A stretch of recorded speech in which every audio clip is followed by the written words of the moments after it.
Hello mga ate kuya!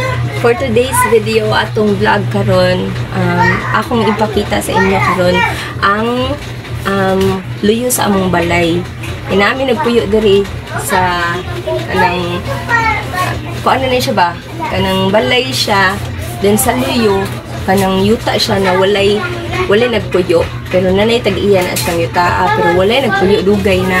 Then ako lang ipakita sa inyo unsa gid siya ang porma sa nasa luyo niya. Kamo na like comment below kung unsa inyong angay ika hatag nga information or inyong ikahatag nga advice na no sao na mo ni kay kami diri nga nagpuyo naglibog sad mo yung sao na mo like diri among luyo ang among higdaanan is diri na ana din sikit rejud kaayo siya padera nga gamay ang nakauwang pinluyo na siya dako siya nga hawan siya balay sa una then nahinay-hinay na siya kaguba tungod sa uwan-uwan ana kay wala jud siya kuy and mauna ni siya karon.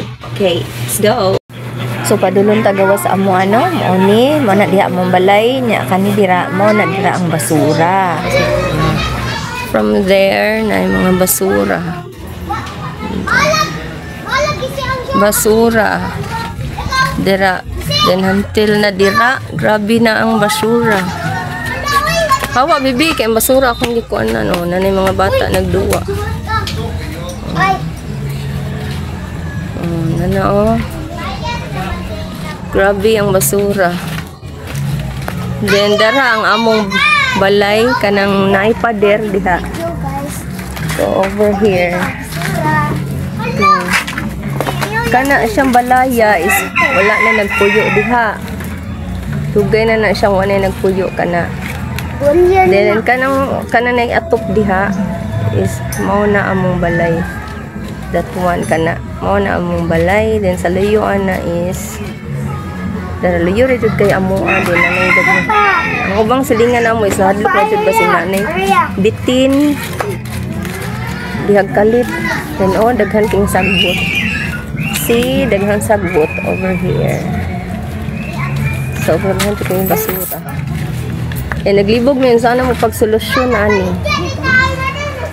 And mao ni akong ipakita ninyo karon kani mga basura.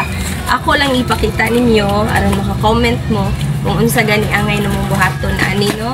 Kasi makatabang na mo ani kay ang mismo ang tag-iya ni sumurag wala na gid nan aning kamot nga maunsa niyang yuta o napuno na sa basura and bad na sa atong health nga may ana gani kanang among silingan diri tanan halos na problema na ani kay kadaagi na mo murag manguhit na gid ang basura. So mao na to guys and comment down below.